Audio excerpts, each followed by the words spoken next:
Honorable Ministers of the Council, members of the media, online viewers, radio listeners via St. Martin Gov Radio, 107.9 FM, and respective radio stations island-wide.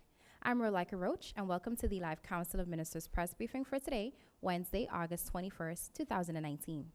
At this time, I invite the Minister of Education, Culture, Youth and Sport, the Honorable Wycliffe Smith, to address you. Minister Smith. Thank you very much, Ms. Roach. Greetings to all gathered here this morning. Honorable Prime Minister, my colleague Minister, the Department of Communications, members of the press, as well as all who are listening and viewing via radio, television, or social media. Good morning, Sualiga. In just a few months from now, students in the last year of secondary school will be faced with the process of seeking financing to enable them to further their studies at home as well as abroad. For this reason, the Student Support Services Division, the SSSD, is organizing a free workshop entitled College or University 101, the United States and Canadian Systems. This will take place on Thursday, August 22nd, 2019. This event will be held at the University of St. Martin, room 202, from 6:30 p.m. to 8:30 p.m. Students in their last 2 years of secondary school or recent graduates who are interested in studying in the United States of America or in Canada, and their parents are all invited to attend this free and interactive workshop. The aim is to ensure that attendants walk away with a better understanding of the U.S. and the Canadian college and university educational systems. Students and parents are encouraged to contact the Student Support Services Division at 543-1235 for more information, or to register for the workshop on August 22nd, 2019. They can also visit the Student Support Services Division office, which is located in the Amigo building across from the police station next to the Windward Islands Bank. Mr. World 2019. St. Martin's Mr. GQ, Leary Hall, is now in the Philippines representing our country in the Mr. World 2019 competition. His cultural wear for the international competition was sponsored by the Department of Culture. The finale will be held in Manila, the Philippines, on August 23rd. That's this Friday. Show him your support as he carries the St. Martin flag to a new frontier. Larry, we wish you much success. And some more information about the St. Martin Vocational Training School. During the past months, the Ministry of Education, Culture, Youth and Sport has been working diligently on a plan to improve the image, the curriculum, the school climate, etc. of the St. Martin Vocational Training School. In last week's press briefing, I mentioned that the ministry's task force was in the process of finalizing the plans with school manager Mrs. Rita Bourne-Gums and with the management team at the school. This afternoon, I will be meeting with the teachers and staff to share the plans so that come September, we can begin to gradually implement the changes that will raise the quality and the standards at the school. So often, the St. Martin Vocational Training School is labeled with all kinds of negative names, and the students are stigmatized. We want to finally, with the cooperation of the management, the teachers, the staff, the students, and the parents, turn the St. Martin Vocational Training School into an institution that we all can be proud of, and an institution where the students eventually can receive a recognized certificate or diploma from the government from that school. The public schools made headlines yesterday when the president of the Windward Islands Teachers Union spoke about public school teachers receiving a letter on their first day of school reminding them about the sick leave policy. Since the matter deals with public school teachers, which falls directly under the responsibility of government, I feel obliged to address this matter also via the media. Since, as I said, this matter concerns public school teachers, let me address a few of the issues. One thing that I agree with the president of the Windward Islands Teachers Union, Ms. Claire Elshot, about is that the timing of the letter might have been a bit off. I thank her, though, for bringing the letter to my attention. Indeed, a welcome letter or a wish you success letter would have been more appropriate. Nevertheless, the content of the letter was legally correct. No new policies concerning sick leave or long-standing absences were taken up in the letter. The letter to the teachers and to all other staff members at the various public schools was simply a reminder of the sickness and the leave of absence policies. Teachers and other staff working in our public schools are treated like civil servants. 52 letters in total were issued to teachers and staff.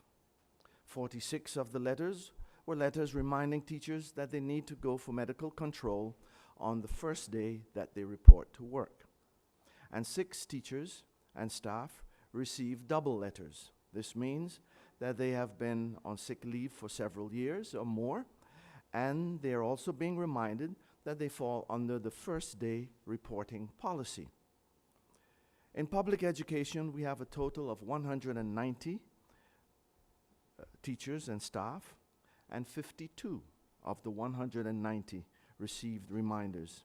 This is 1/4, or more than 25% of our teachers and staff at public schools who report sick during the school year. According to the government policy, which also applies to public schools, if an employee is sick for more than 3 days, then on the 4th day he or she must report to the control doctor. Now, if that same employee falls sick for more than 3 times within a 6-month period, then the head of the department, in this case the head of the Division of Public Education, has to inform the teacher or staff member that he or she will have to follow the first day reporting policy, which means that on the first day of sickness, that teacher or staff member must report to the controlling doctor. Now, the letter that was sent to the teachers was not based on the 6 months period, but it was based on the entire past school year. In other words, teachers who were sick during the entire past school year for more than 3 times were informed during this school year that if they fall sick, they will need to report to the SZV on the first day of their sickness. Then the letter further stated that if they fail to report to the SZV, this failure will result in no work, no pay, according to the law. There are indeed civil servants in government, including teachers, who seemingly abuse the system and the sickness policy. And unfortunately, those civil servants and teachers and staff at public schools who uphold the policy and the system, they often suffer the same consequences as those who do not uphold it. It happens that civil servants and teachers alike call in sick when actually they're staying at home to take care of their child or for other reasons. But they don't have to use the sickness policy for that. There is a leave of absence policy that covers situations like that. So when you look at the law, the LMA, and the policies, they are very lenient and are in favor in civil servants or the teaching staff at the public schools. There is more than I can say about this topic, but I will leave it for another time. In summary, the timing of the letter on the first day of school may have been a bit off, but the content of the letter regarding the sickness policy and the leave of absence policy is legally correct. Teachers working in public schools also ought to know that if their situation is not handled correctly, they should report that particular situation then in accordance with the chain of command, which is first to the school manager, then to the head of the division, public education, then to the Minister of Education, and ultimately they can go to the Council of Ministers. A note on Meckie's Moves 5th newsletter. The 5th edition of my newsletter, Meckie's Moves, is available for your review on the Facebook page of the Ministry of Education, Culture, Youth and Sport. And I encourage you to take a look for a recap of what has been happening within our ministry. Thank you for watching and for listening, and I'll be available for any questions should you have them. Have a pleasant day.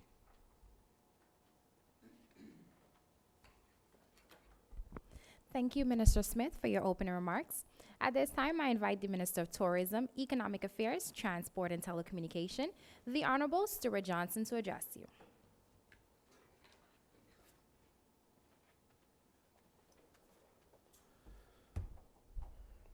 Good morning to those listening via radio and watching on television or via Facebook, to the media present here today.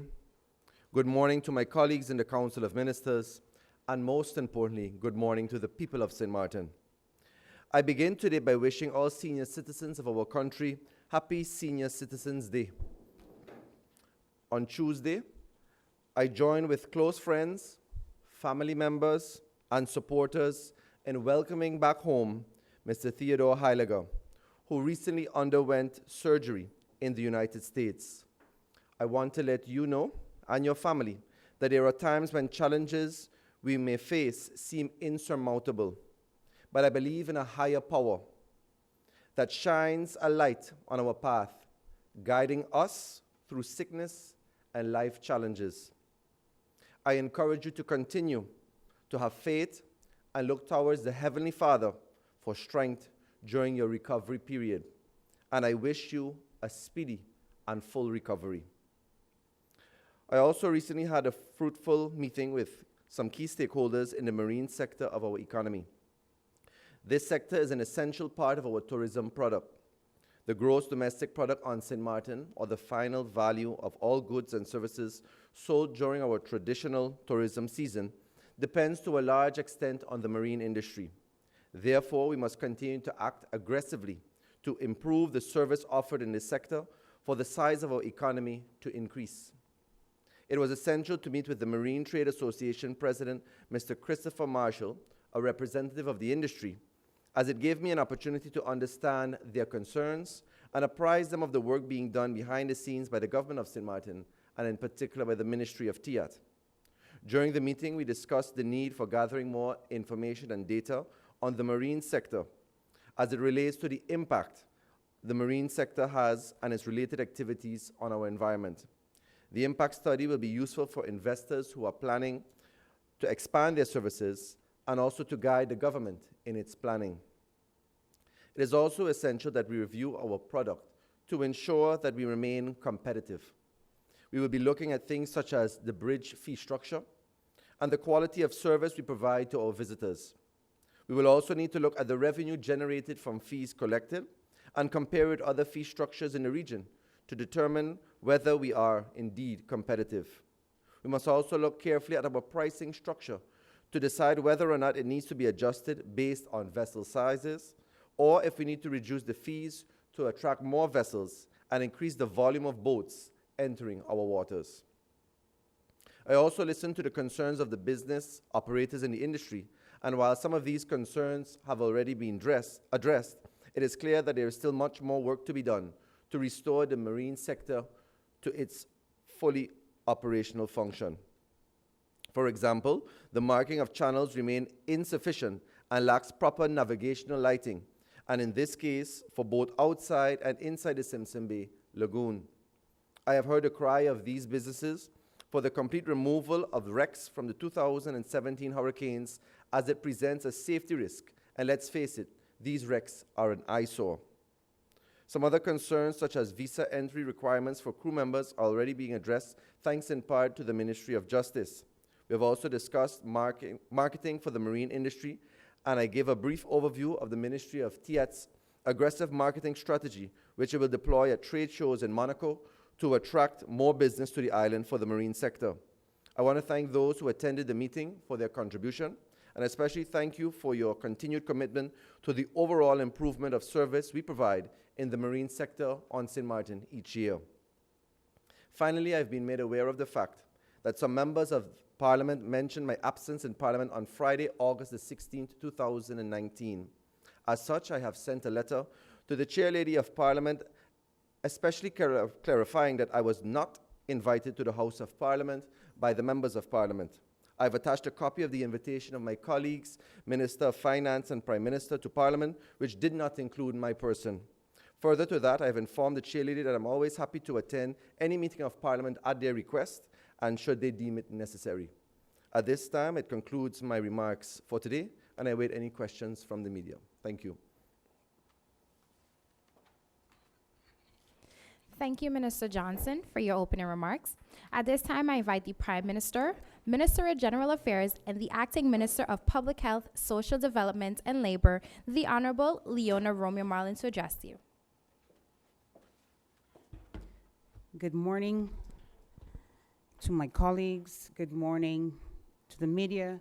Good morning, St. Martin. This morning I have no updates from the Ministry of General Affairs, but I do have several updates from the Ministry of Public Health, Social Development, and Labor. On Friday, August 16th, in my role as Acting Minister of Public Health, Social Development, and Labor Affairs, I paid a working visit to the St. Martin Medical Center. During the working visit, I met with the St. Martin Medical Center's management team, led by General Director Kees Klarenbeek, and our talks focused primarily on the current state of affairs surrounding the dialysis department and the ability of the medical center to maintain the highest quality of medical care to its dialysis patients. Recently, the number of dialysis patients have increased while the number of nurses that are trained to work in the dialysis department have decreased.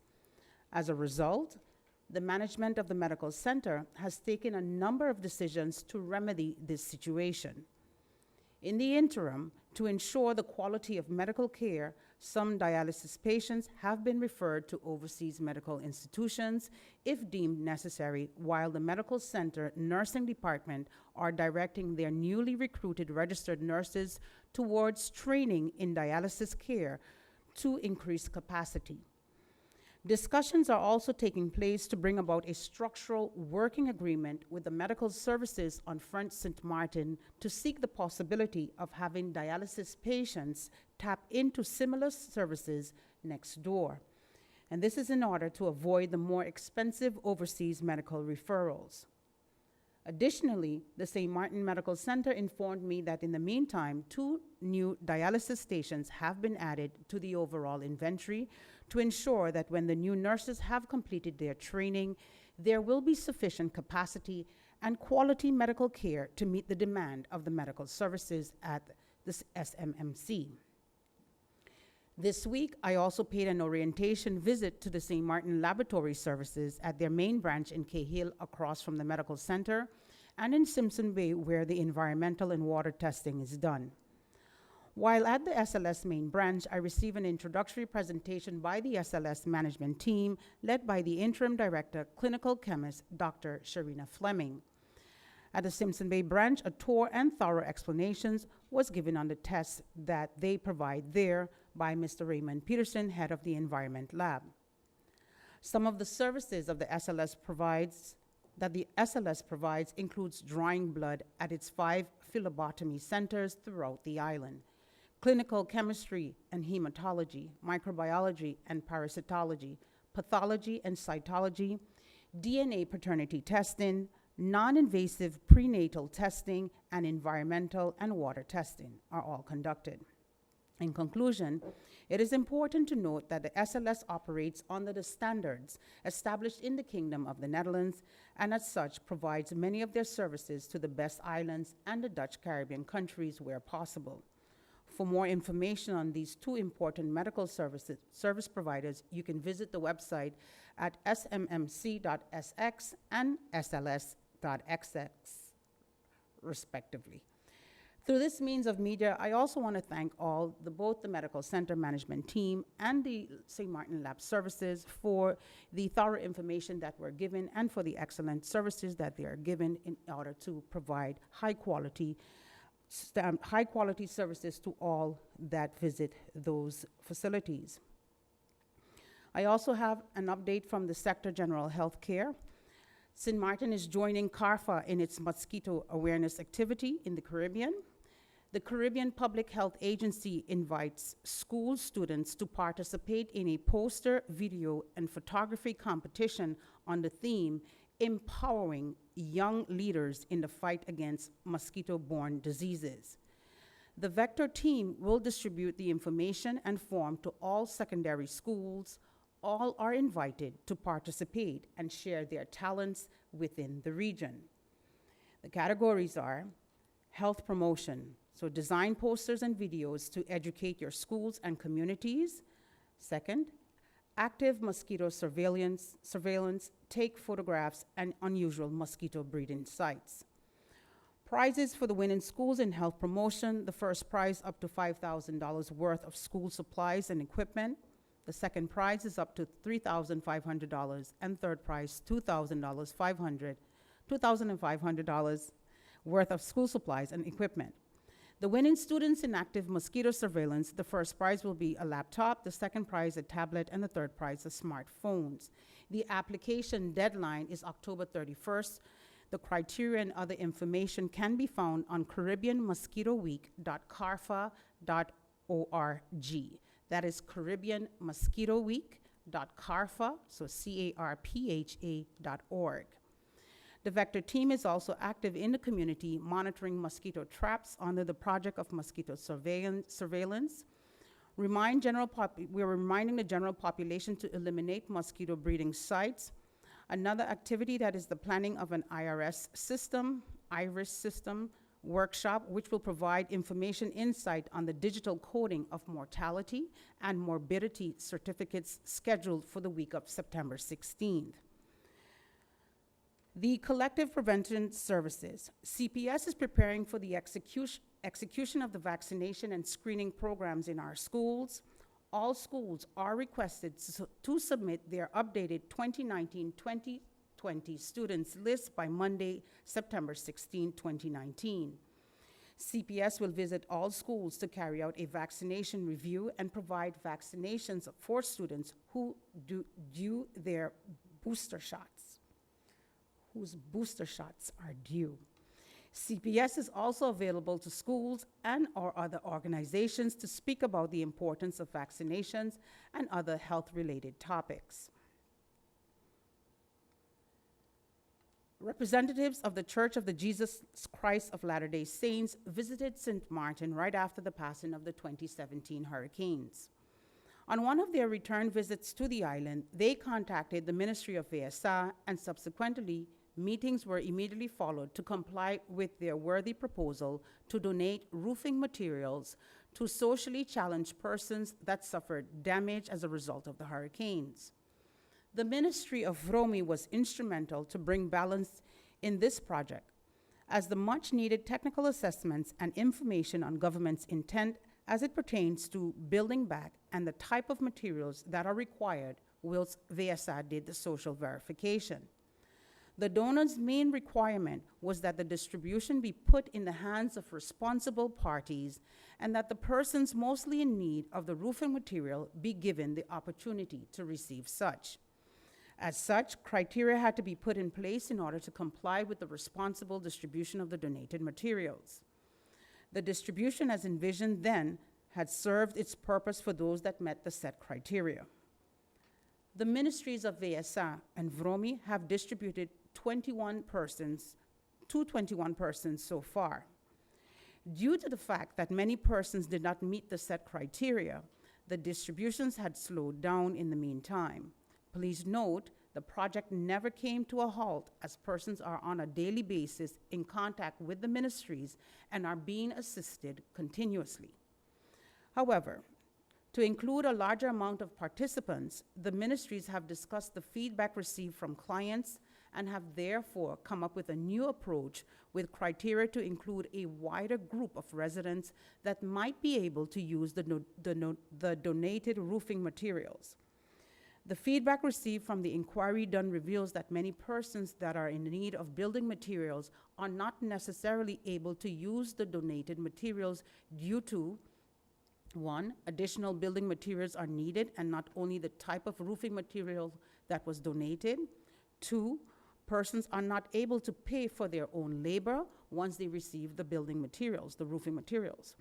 And thirdly, some homes are not able to use the materials and are awaiting assistance from the NRPB.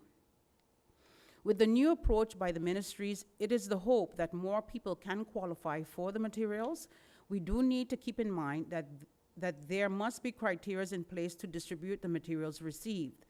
Government role in this is to ensure that the distribution is done in a responsible manner and that the materials be given to the right persons, yet being responsible and accountable. The materials are secured at the site in order to be distributed to the qualified persons within our community.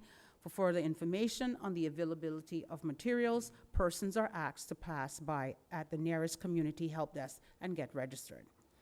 Lastly, the Council of Ministers approved yesterday the draft national ordinance or national decrees regarding the indexation of the general old age insurance, so AOV, for the years 2014 through 2019. The adaptation was already carried out in practice but was never formalized in legislation and will now be resolved through these advices. The articles in question have been adjusted based on the price index of the household consumptions.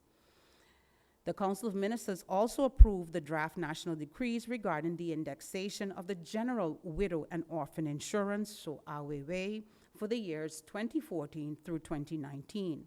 Similar to AOV, the general old age insurance, the adaptation was also carried out in practice but was never formalized in that legislation and will now be resolved through these advices.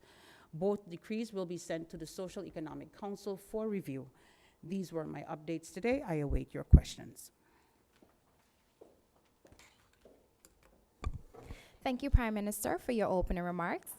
The Minister of Justice, the Honorable Cornelius Weaver, and the Minister of Finance, the Honorable Perry Hearlings, are present, however, will not be making any opening statements, but are available for any questions the media may have.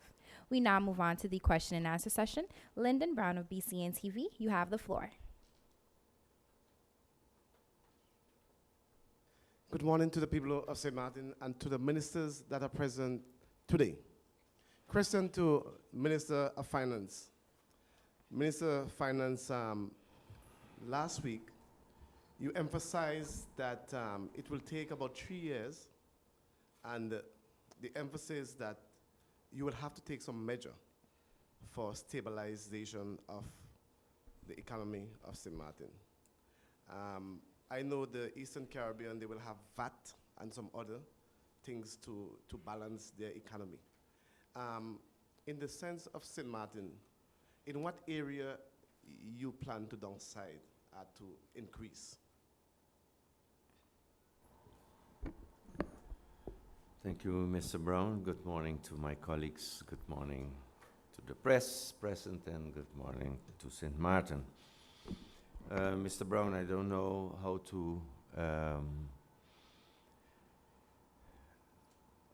to translate your question, but let me say this.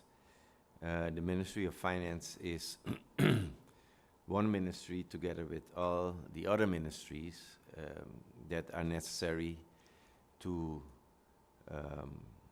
increase our economic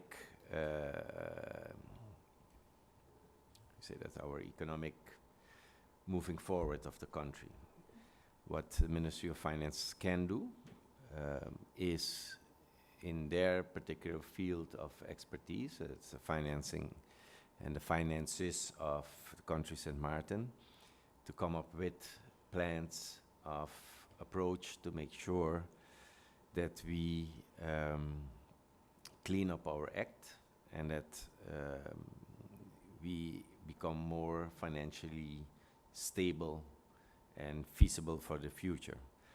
And earlier this year, and actually when I became Minister of Finance, I already said that plans will be developed to do just that. That resulted in the financial recovery plan for St. Martin. And from that financial recovery plan, two other plans came to life. One is the reform of our tax system and the reform at our public finance management. Now, these two projects, if you look at the tax department reform, that should ultimately lead in broadening the tax base. That means that we will tackle the low percentage or for relatively low percentages of compliance, but also tackle the informal economy that is rampant on our island and for that matter throughout the Caribbean. That should result in additional income because for years and ongoing there are people, companies that are completely out of sight of the tax authorities.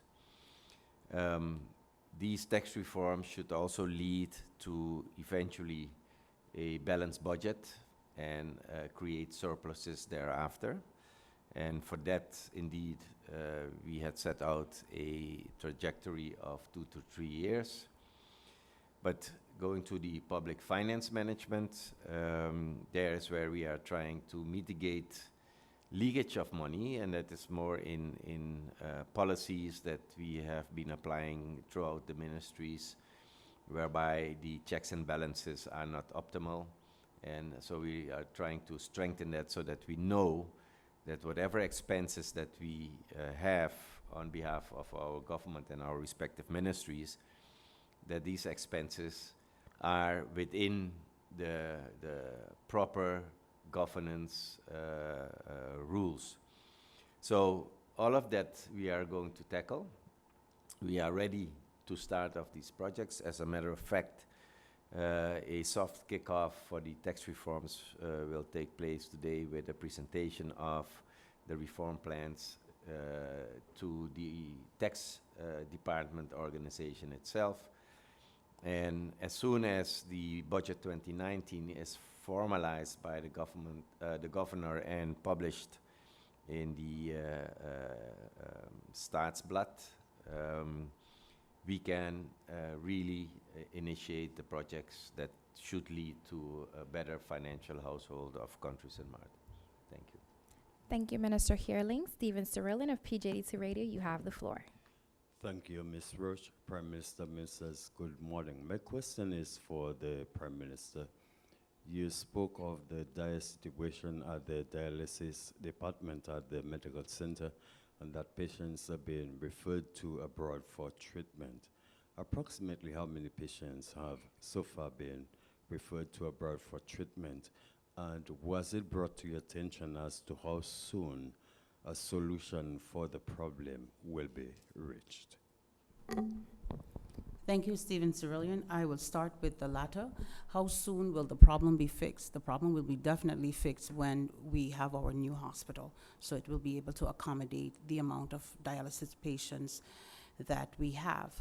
Secondly, one of the things that were discussed in that meeting that is also important to note is the fact that we have to change the way we are eating, because if we don't, and it needs to start from in the schools, teaching our children how to eat healthier, teaching our population in general about healthy habits, because in the end, even if we have a new hospital, the numbers will increase if we don't change our habits. And it's a lifestyle change that needs to be emphasized, and a whole campaign needs to come on that.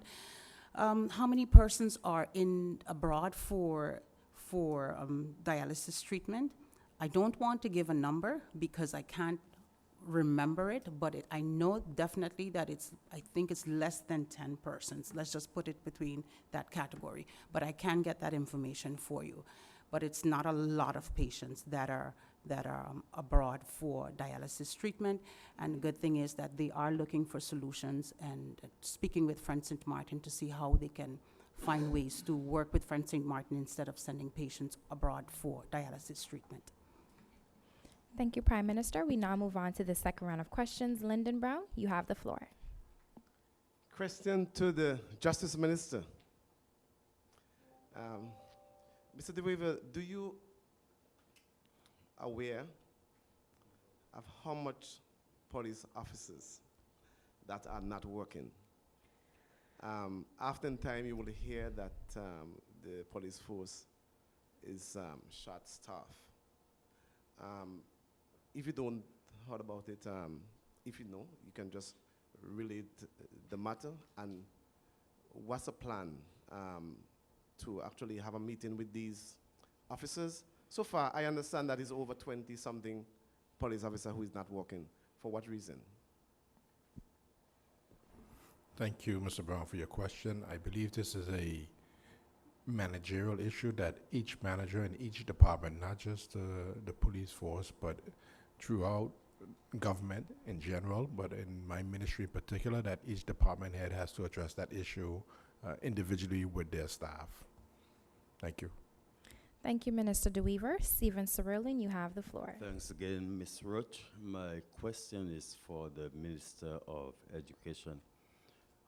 Based on the letter sent to the teachers by the Department of Division Education, you're saying that teachers will not need to at least visit their controlled doctor on day one of the ailment.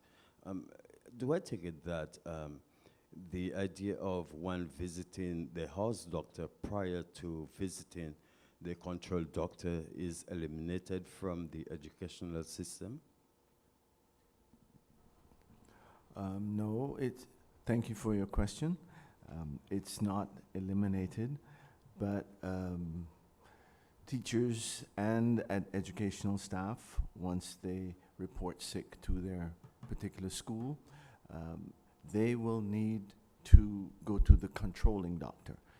And that's according to the policies that have been established.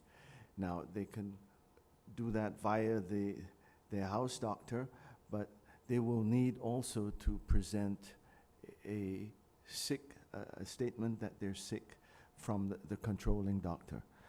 And this comes after several times that they have been sick during the school year.